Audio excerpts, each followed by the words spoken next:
Hello! Today I'm doing another sketch video, and last week I did a self-portrait in profile.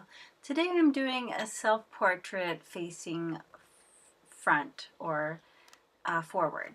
So I've got a couple books from my library to help me, and someone in the comments pointed out how important just the measurements are, and I know that.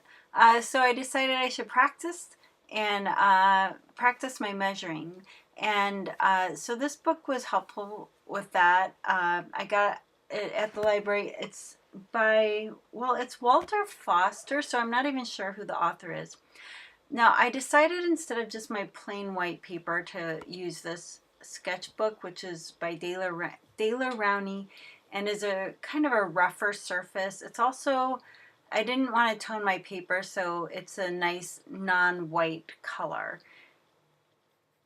So I'm just kind of copying what they show for the rectangular box and then putting kind of like the egg shape in the middle.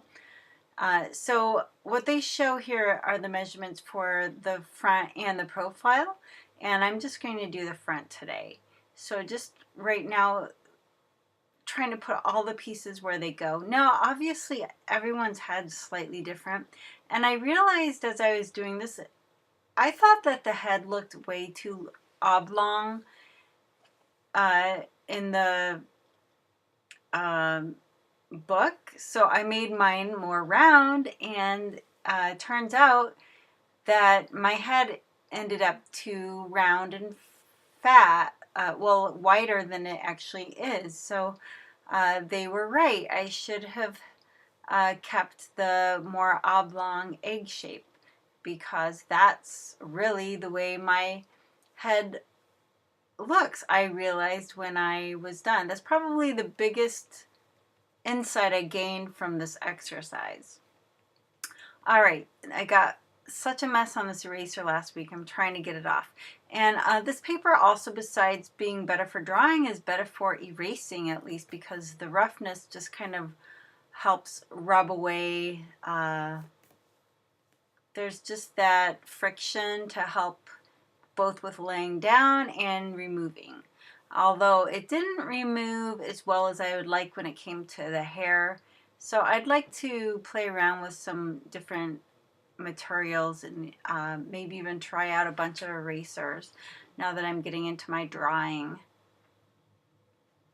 All right, so I know here from what it's showing that you really want to stay away from details at the very beginning. So I'm, having a tendency to already put my makeup on, and I don't even have a mouth. So yeah, just got to stay focused on the big picture here. And I do have a bit, I know that my chin, my jawline is kind of like heart-shaped, so I'm trying to get that.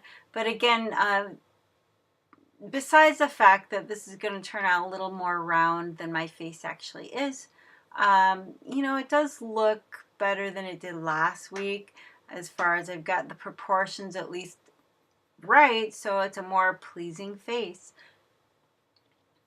And the fun thing about this is if you get the proportions correct with just the basic rules, kind of like a recipe, you can kind of play around with the personalizing of the portrait and the small little details like hair and eyebrows and just different shapes of eyes that make up each unique person.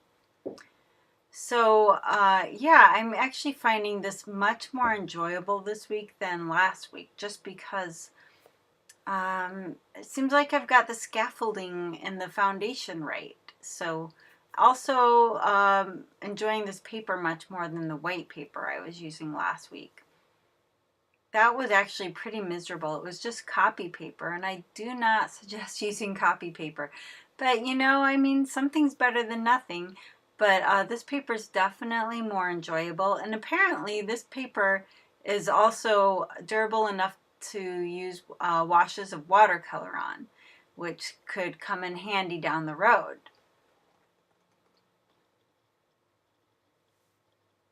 So I was trying, my hair is kind of flipped up on top, and I'm trying to grow my bangs out, and so I've got it pinned up, all my wispies pinned up on top of my head. That's what's going on with my hair. And then I've got it in a ponytail.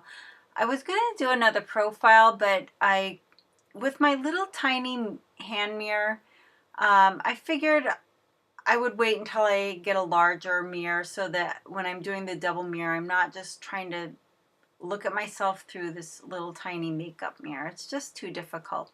So, and I think I'll be able to do a better job if I just get one more regular size mirror.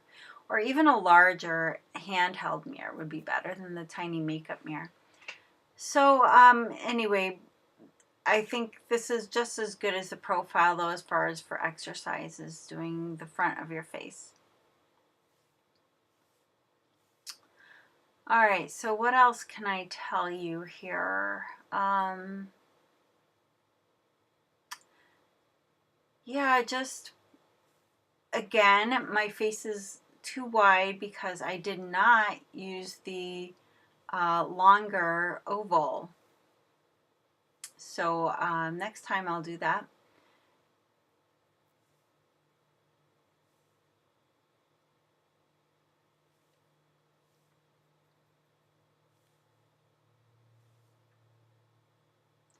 And I'm also, well, I'm doing a little bit of shading here, and that does kind of sculpt the face. You can just see it when I just added that shadow or shading right there. Helped kind of push my face out so it's more lifelike instead of flat. And then there's the ponytail. All right, so I think I'm just about done. This took honestly less than 20 minutes. I was going to give myself an hour, but at this point, you know, there just comes a point where you realize you want to stop and not overwork something. And I felt like I was in a good place, and I wanted to kind of end on this note. I think I'm just trying to erase the whites of my eyes a little bit. I'm definitely going to play around with some different erasers. Maybe go online and see what's out there besides this one. But I'm happy with this pencil on this paper. You can see the look it gives close up.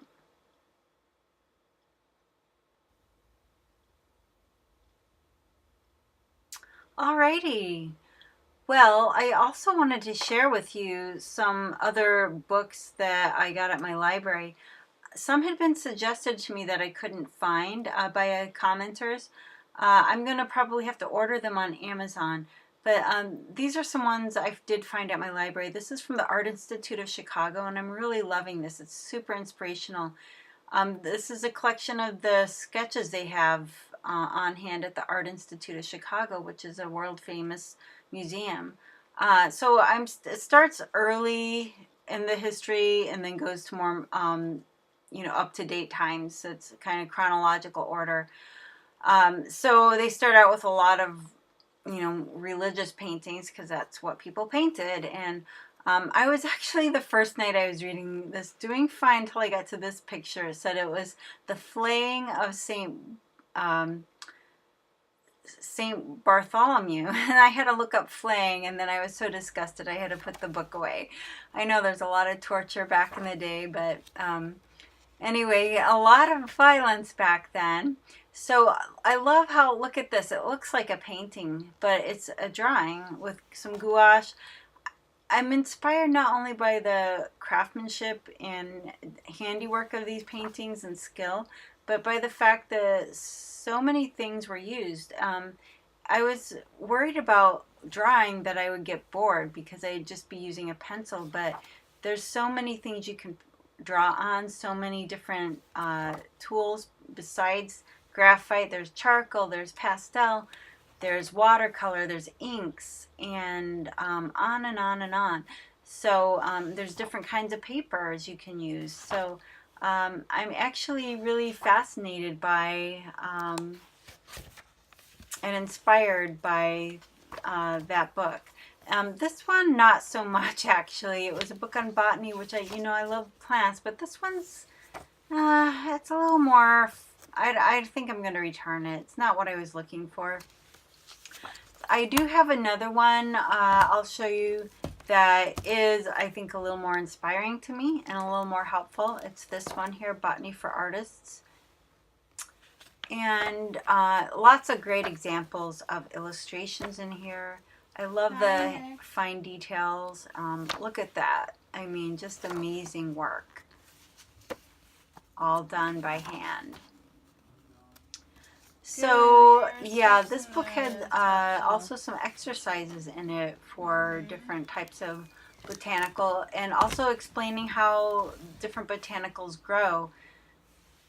So what to expect with them. This book called Drawing, I was just flipping through it, Mastering the Language of Art Expression. So it must be part of a series. Has lots of great pictures in it. Also has, it's just kind of like a basic overall book, but I'm probably going to get some takeaways from it that should be helpful. It's good to get, I think, information from different sources, and then you can just kind of take what you want and leave the rest. This one is Secrets to Drawing Heads, which I thought was appropriate for this video and for the stage I'm at.